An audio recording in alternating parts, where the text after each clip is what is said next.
Assalamualaikum warahmatullahi wabarakatuh. Hai sahabat fisika, jumpa lagi dalam video pembelajaran fisika sekolah asik. Nah, pada video kali ini kita akan belajar mengenai materi listrik dinamis. Ini merupakan materi fisika di kelas 12 semester yang pertama bab awal ya. Dan pada awal pembelajaran kita kali ini kita akan belajar mengenai besaran-besaran listrik dinamis dan hukum Ohm. Namun, sebelum pembelajaran ini dimulai, supaya kita semua mendapatkan rahmat dan keberkahan dari Allah, dan supaya kita mendapatkan ilmu yang bermanfaat, alangkah baiknya sebelum pembelajaran ini dimulai, kita akan membacakan doa terlebih dahulu. Dan bagi sahabat-sahabat muslim, mari kita baca doa sebelum belajar. Bismillahirrahmanirrahim. Rabbi zidni ilman warzuqni fahma waj'alni minas solihin. Ya Tuhanku, tambahkanlah ilmu kepadaku dan berilah aku karunia untuk dapat memahaminya dan jadikanlah aku termasuk golongan orang-orang yang soleh. Amin ya Allah ya Rabbal Alamin. Dan bagi sahabat-sahabat non-muslim, silahkan berdoa menurut agama dan kepercayaannya masing-masing. Baiklah, setelah kita berdoa, kita lanjut saja pada pembelajaran kita ya. Kita mulai pembelajaran ini yaitu dengan mempelajari besaran-besaran pada listrik dinamis. Apa saja sih besaran-besaran yang berhubungan dengan listrik dinamis ini? Nah, mari kita bahas dan kita jelaskan satu persatu ya. Yang pertama, ada yang disebut dengan muatan listrik. Apa sih sebetulnya muatan listrik itu? Muatan listrik adalah muatan dasar yang dimiliki oleh setiap partikel penyusun atom, kecuali neutron. Kenapa tidak neutron? Karena neutron ini merupakan partikel yang netral, tidak bermuatan. Sebagaimana sahabat-sahabat ketahui, misalkan dalam pelajaran kimia ya, bahwa partikel itu dilihat dari muatannya, itu dibedakan menjadi 3 jenis. Satu, ada yang disebut dengan partikel bermuatan positif, namanya proton ya. Yang kedua, ada partikel bermuatan negatif, disebut dengan elektron. Dan yang ketiga, ada partikel yang netral, tidak bermuatan. Itulah yang disebut dengan neutron. Nah, muatan listrik itu dibedakan menjadi 2 jenis. Yang pertama, yaitu muatan positif. Artinya, muatan yang memiliki atau mengandung proton lebih banyak dibandingkan elektronnya. Dan yang kedua adalah muatan negatif. Muatan ini yaitu muatan yang memiliki elektron lebih banyak dibandingkan dengan protonnya. Nah, sedangkan dalam fisika, muatan itu merupakan salah satu besaran. Ya. Sebagaimana sahabat-sahabat ketahui, mungkin di kelas 10 ya sebelumnya, besaran itu kan biasanya dilambangkan dengan suatu huruf, misalkan ya, memiliki nilai dan memiliki satuan. Nah, di sini muatan sebagai suatu besaran itu biasanya dilambangkan dengan huruf Q, ya, bisa Q kecil ataupun Q kapital. Dengan satuan, ya, satuan muatan itu adalah coulomb yang dilambangkan dengan huruf C kapital. Nah, sebagai contoh misalkan di sini ada ketetapan ya, untuk besar muatan proton, ini biasanya dilambangkan dengan huruf Q-P ya. Itu besarnya adalah plus 1,6 kali 10 pangkat 19 coulomb. Ya, ini untuk muatan proton besarnya segini ya, kurang lebih. Kemudian untuk besar muatan elektron. Nah, biasanya dilambangkan dengan huruf Qe atau elektron ini biasanya dilambangkan dengan huruf E kecil, E saja ya. Itu nilainya negatif 1,6 kali 10 pangkat negatif 19 coulomb. Nah, di sini tanda positif negatif menunjukkan jenis dari muatan itu sendiri. Proton bermuatan positif, sedangkan elektron bermuatan negatif. Sedangkan di sini terlihat nilainya sama untuk proton dan elektron. Nah, itu sahabat-sahabat penjelasan singkat mengenai muatan listrik. Sebetulnya materi muatan ini nanti akan dijelaskan lagi lebih detail ya di bab kedua, yaitu di bab tentang listrik statis. Yang kedua, besaran yang berhubungan dengan listrik dinamis itu adalah beda potensial. Apa sih sebetulnya beda potensial itu? Dalam kehidupan sehari-hari, kita mungkin sering mendengar istilah tegangan listrik. Nah, itulah yang disebut dengan beda potensial. Ada beberapa definisi tentang beda potensial.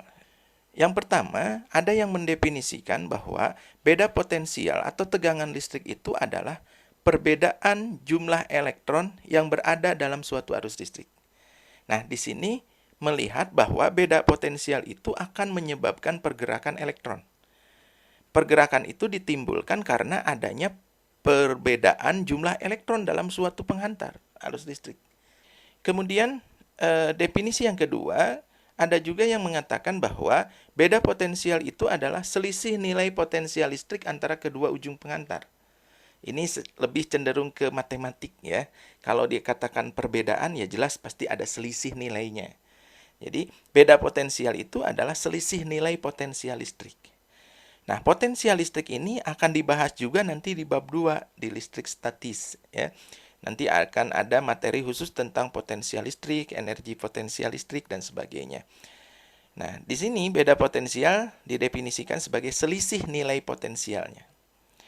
Dan yang ketiga, beda potensial atau tegangan listrik ini ada yang mendefinisikan sebagai besarnya energi yang diperlukan oleh setiap muatan listrik untuk mengalir dalam suatu penghantar atau medium.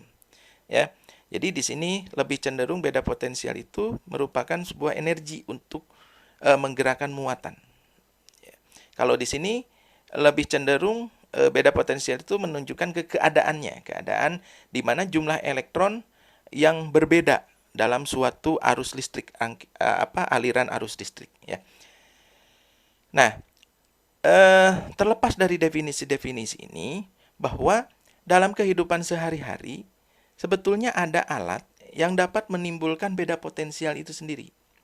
Ya, misalkan dalam suatu penghantar atau suatu rangkaian listrik, supaya rangkaian itu ada beda potensial atau muncul beda potensial, itu ada pemicunya, ada yang menimbulkannya. Nah, alat ini atau benda ini yang dapat menimbulkan beda potensial itu sering disebut dengan istilahnya sumber arus listrik atau sumber tegangan.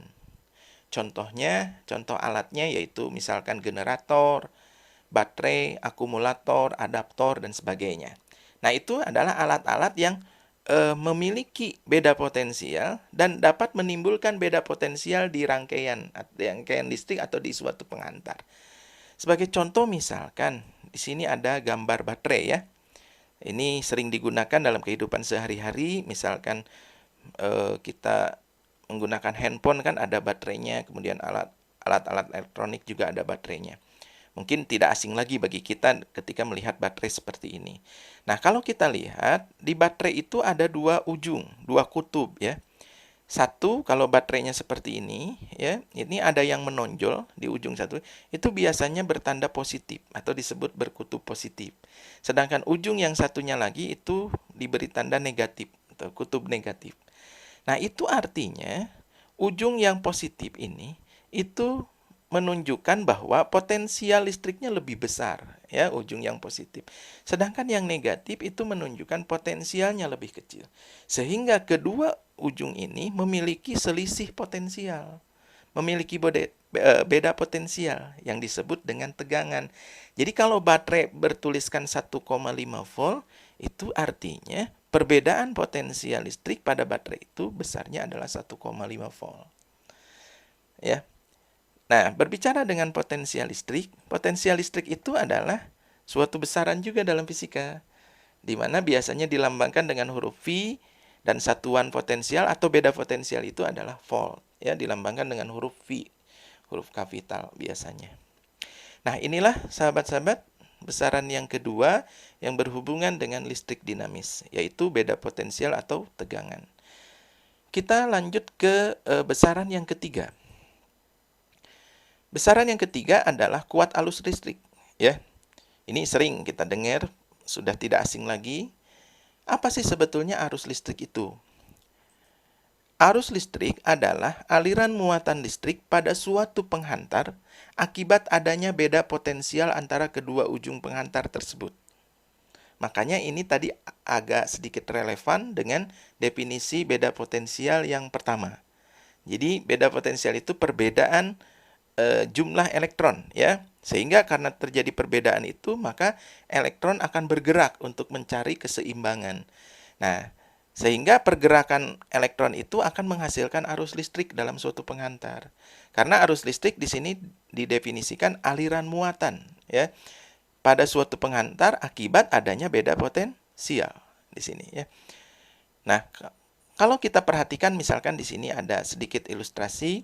Misalkan ini sebuah penghantar, ya, kabel atau apa saja.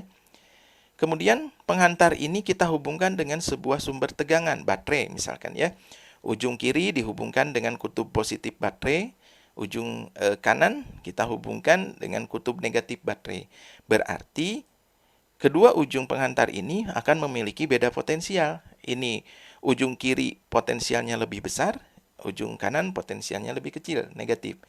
Nah, berarti di sini dikatakan penghantar ini memiliki beda potensial atau tegangan. Nah, akibat beda potensial ini, maka akan terjadi aliran muatan. Ya, seperti ini. Akan terjadi aliran muatan, di mana pembawa muatan positif mengalir dari potensial tinggi ke potensial kecil, ya, rendah. Kemudian elektron mengalir dari potensial yang rendah ke potensial yang tinggi. Nah, akibat adanya pergerakan muatan atau misalkan aliran-aliran muatan ini, maka akan menimbulkan yang disebut dengan arus listrik, ya. Arahnya arus listrik itu selalu menuju dari potensial yang tinggi ke potensial yang rendah. Kalau lihat dari ilustrasi ini, lihat, arah arus listrik ini searah dengan pembawa muatan positif. Ya, saya menyebutnya pembawa muatan positif. Dan berlawanan arah dengan muatan negatif atau elektron. Ini selalu seperti ini. Nah, tadi sudah dikatakan kesimpulannya arus listrik itu dalam suatu rangkaian selalu mengalir dari potensial yang tinggi ke potensial yang rendah. Jadi kalau dari baterai di sini positif terus berkeliling ke sini menuju ke potensial yang rendah. Seperti halnya aliran air, ya, dalam pipa misalkan, itu selalu mengalir dari yang kedudukan tinggi menuju kedudukan yang rendah. Nah, inilah tentang arah arus listrik dan definisinya. Kemudian bagaimana dengan besar arus listrik? Apakah pada suatu penghantar itu besarnya selalu sama atau tidak? Kita lihat, besar arus listrik itu dinamakan atau disebut kuat arus listrik. Biasanya dilambangkan dengan huruf I, ya. Didefinisikan sebagai banyaknya muatan, ya, muatan listrik yang mengalir dalam setiap satu satuan waktu. Secara matematis, definisi tersebut dapat dituliskan bahwa I sama dengan Q per T, ya, muatan per waktu. Nah, muatan ini bisa saja terdiri dari beberapa elektron, misalkan, ya. Kalau muatan ini, sebesar muatan ini terdiri dari beberapa elektron, di mana elektron kan tadi besar muatannya 1,6 kali 10 pangkat negatif 19. Berarti muatan ini adalah sejumlah elektron dikalikan dengan muatan elektronnya. Maka, rumus arus ini bisa ditulis dengan rumus I sama dengan N dikalikan E per T. N menunjukkan jumlah elektron, E adalah muatan elektronnya. Kita lihat di sini ilustrasi ini. Ya, terjadi aliran elektron. Ini dibagi dengan waktu. Di mana keterangan dari rumus ini, I itu adalah kuat arus listrik, satuannya ampere, Q adalah besarnya muatan, ya, satuannya kulom, kemudian E juga muatan elektron, satuannya kulom, yang besarnya 1,6 kali 10 pangkat negatif 19. T adalah waktu, satuannya detik atau sekon, N adalah banyaknya elektron, ya, yang bergerak di sini. Nah, inilah sahabat-sahabat besaran yang ketiga yang berhubungan dengan listrik dinamis. Nah, untuk lebih jelasnya mengenai kuat arus ini, kita perhatikan contoh soal berikut ini. Nah, kita lihat contoh soalnya. Suatu konduktor dilewati muatan listrik sebesar 2,4 kulom dalam waktu 2 menit. Tentukan A. Kuat arus listrik pada konduktor tersebut. B. Jumlah elektron yang melalui konduktor tersebut. Kita lihat penyelesaiannya. Sebagaimana biasa, kita identifikasi dulu besaran-besaran yang diketahuinya. Ya, diketahui di sini muatan sebesar 2,4 kulom, kemudian waktunya 2 menit, kita rubah ke satuan detik menjadi 120 detik. Ya, kemudian ditanyakan A. Kuat arus listrik, B adalah jumlah elektron yang bergerak atau mengalir pada konduktor tersebut. Kita lihat, kita jawab, selesaikan soal ini. Pertama, yang ditanya adalah kuat arus listrik. Maka, untuk menentukan besar kuat arus listrik, kita tuliskan dulu rumusnya. I sama dengan Q per T, ya. Dan kebetulan di sini, nilai-nilai untuk Q dan T-nya sudah ada, sudah lengkap. Ya, berarti kita tinggal memasukkan nilai-nilai tersebut ke dalam rumus.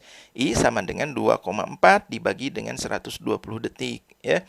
Hasilnya kurang lebih 0,02 ampere. Nah, jadi, arus yang mengalir pada konduktor ini sebesar 0,02 ampere. Kemudian yang B, ditanyakan jumlah elektron. Nah, kita tuliskan rumus kuat arus yang kedua, bahwa Q ini terdiri dari sejumlah elektron. Berarti I sama dengan N dikalikan E per T. Ditanyakan N. Kita masukkan dulu angkanya. I-nya sudah diperoleh di sini 0,02 ampere, ya. 0,2 sama dengan N.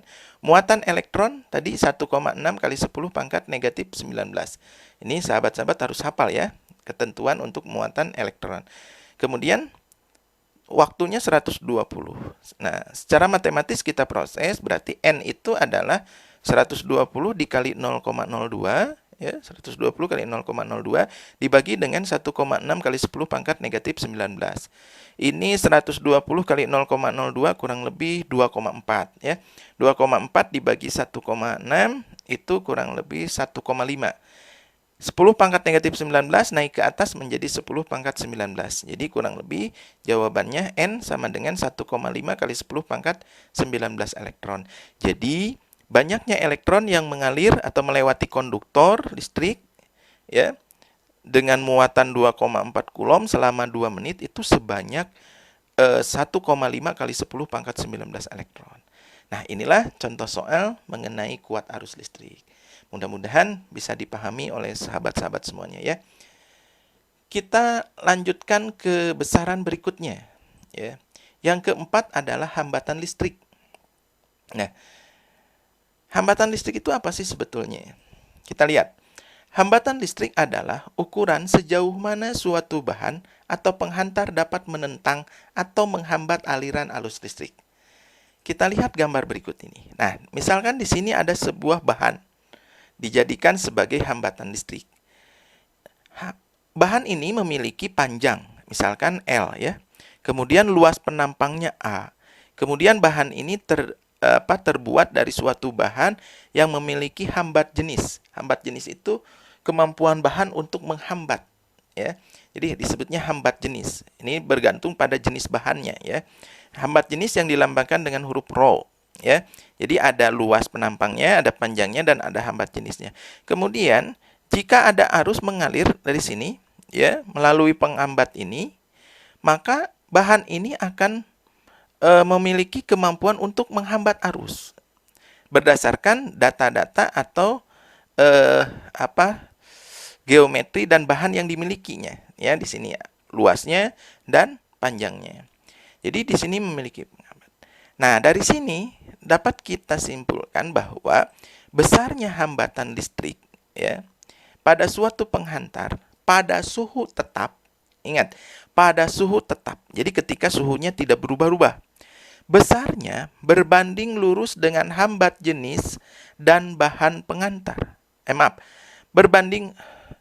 Besarnya berbanding lurus dengan hambat jenis bahan pengantar tersebut. Dan berbanding lurus juga dengan panjang penghantarnya. Ya.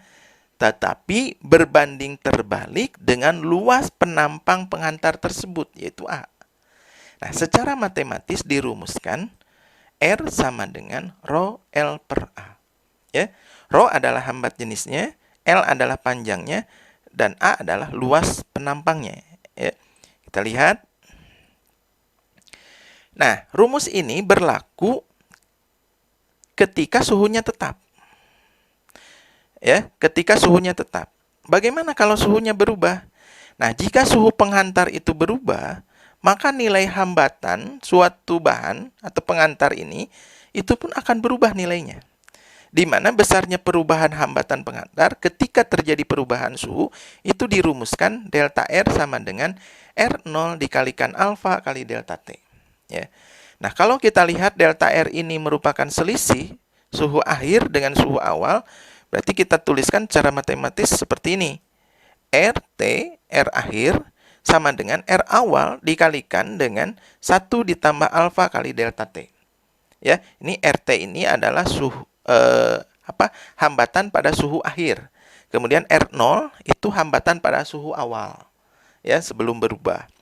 Kita lihat keterangannya. R sama dengan hambatan suatu penghantar, satuannya ohm. Kemudian A adalah luas penghantar, luas penampang meter persegi. Rho hambat jenis suatu bahan, meter, ya, satuannya. L panjang penghantar. A adalah koefisien suhu suatu bahan. Dan delta T adalah perubahan suhu. Ya, biasanya dalam satuan Kelvin atau derajat Celcius. Nah, inilah inilah besaran yang keempat yang berhubungan dengan listrik dinamis. Kita lihat contoh soalnya ya, supaya lebih jelas lagi.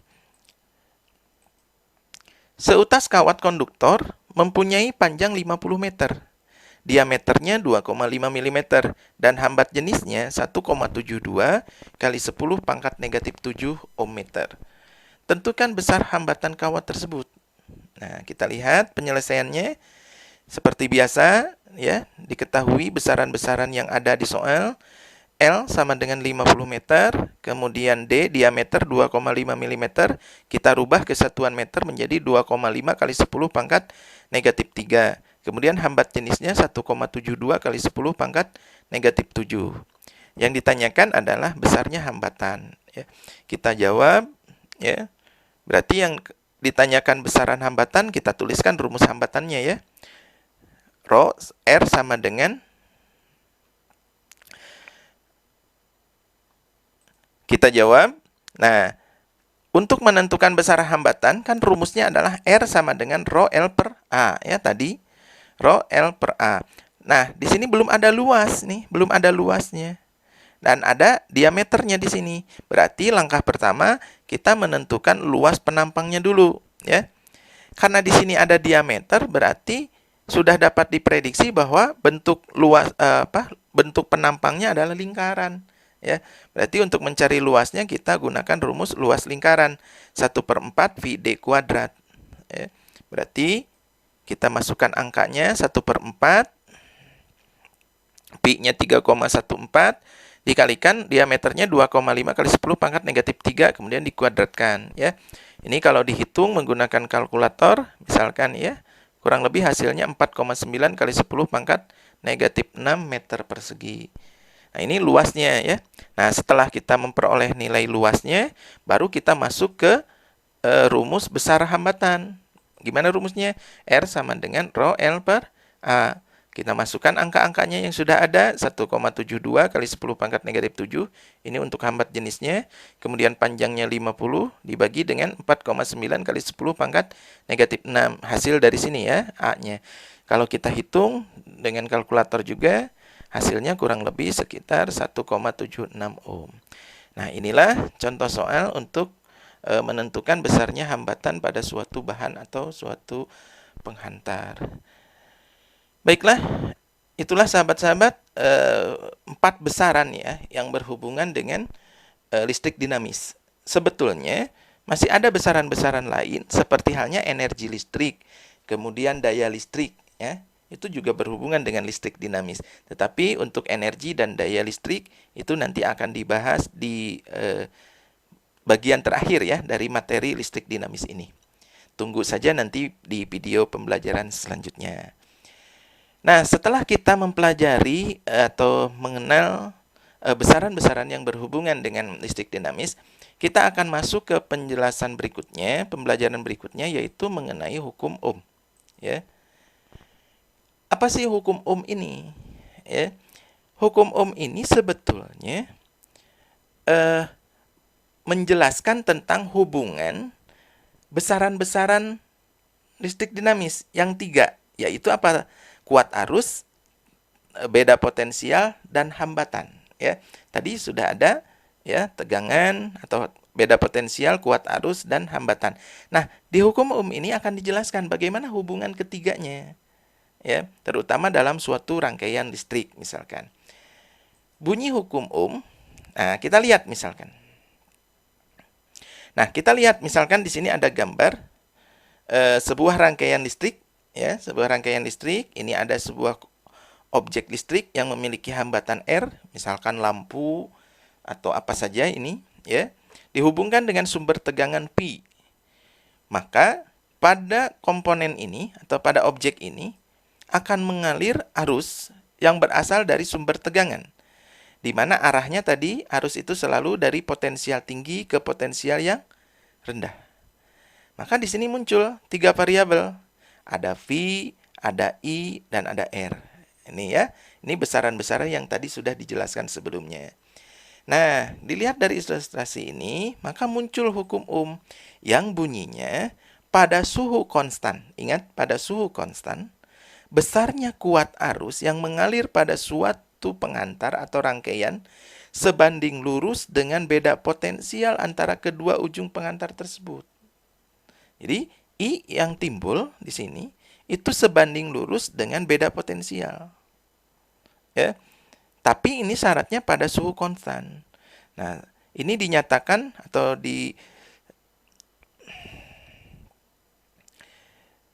hukum ini dikemukakan oleh seorang ilmuwan fisika, Joseph Ohm, pada tahun 1827. Ya.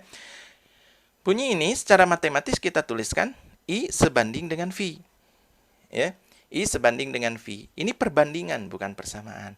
Nah, dari perbandingan ini bisa dirubah atau bisa dihasilkan beberapa persamaan, ya, yang disebut dengan persamaan hukum Ohm. Di antaranya dari pernyataan tersebut, ya, diperoleh persamaan hukum Ohm. Lihat, ini perbandingan. Jika ingin menjadi persamaan, berarti ini sama dengan, berarti harus ada konstanta pembanding yang menyetarakan antara variabel I dan V. Nah, di sini rumusnya menjadi I sama dengan P per R. Muncul di sini R, variabel R. Atau secara matematis ini bisa dituliskan dalam bentuk V, ya. V sama dengan I kali R. Atau juga bisa dituliskan R sama dengan V per I. Nah, lihat. Awalnya begini, I sebanding dengan V. Persamaannya seperti ini. Berarti R, sekali lihat. Berarti R dalam persamaan hukum Ohm ini, ya, itu berperan sebagai konstanta. Ya, sekali lagi, persamaan hukum Ohm yang 3 ini nih. Di sini ada R. R di sini berperan sebagai konstanta pembanding. Artinya, kalau konstanta kan nilainya tetap. Maksudnya apa? Secara fisis, besarnya hambatan ini, ya, R ini tidak dipengaruhi besarnya oleh V dan I. Sekali lagi, kalau R ini berperan sebagai konstanta, maka besarnya tidak dipengaruhi oleh V dan I secara fisis. Walaupun kalau secara matematis jelas akan berubah, ya. Misalkan di sini lihat di rumus ini R, kalau P-nya besar, R-nya akan besar. Itu kalau secara matematis, perhitungan. Tetapi kenyataannya secara fisik tidak seperti itu. R, kalau V berubah, ternyata R tidak berubah. Kenapa? Kalau P berubah, I-nya berubah. Karena ini perbandingan. Kalau V-nya berubah, I-nya yang berubah. Perubahan ini akan menghasilkan suatu nilai yang tetap, yaitu R. Itu, ya.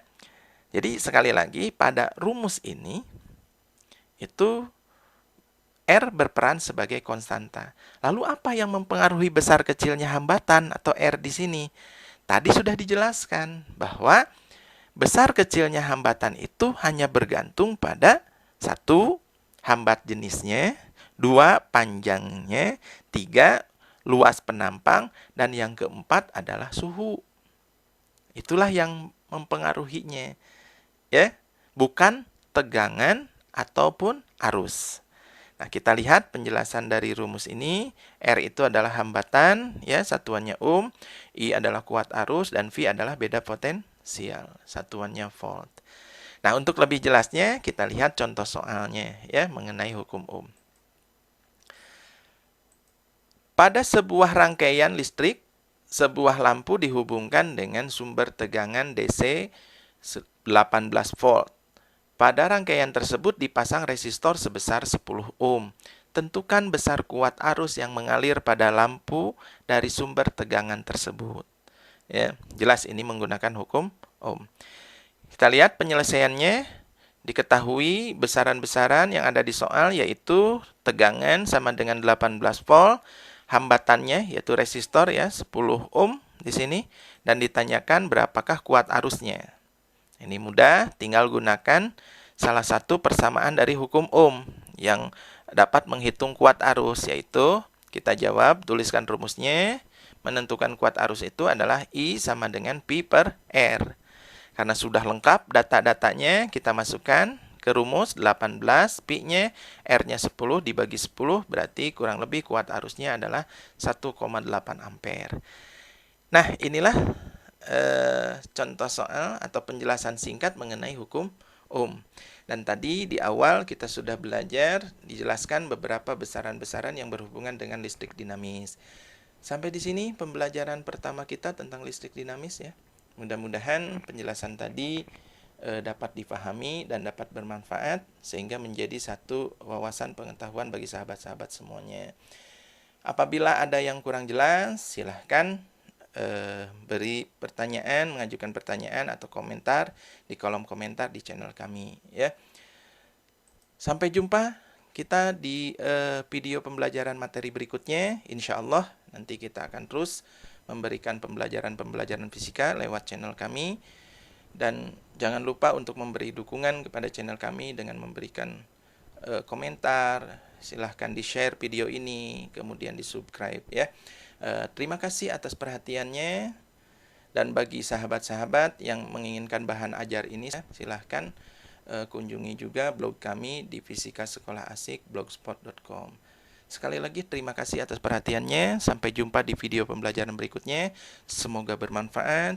Sukses selalu untuk semuanya. Wassalamualaikum warahmatullahi wabarakatuh.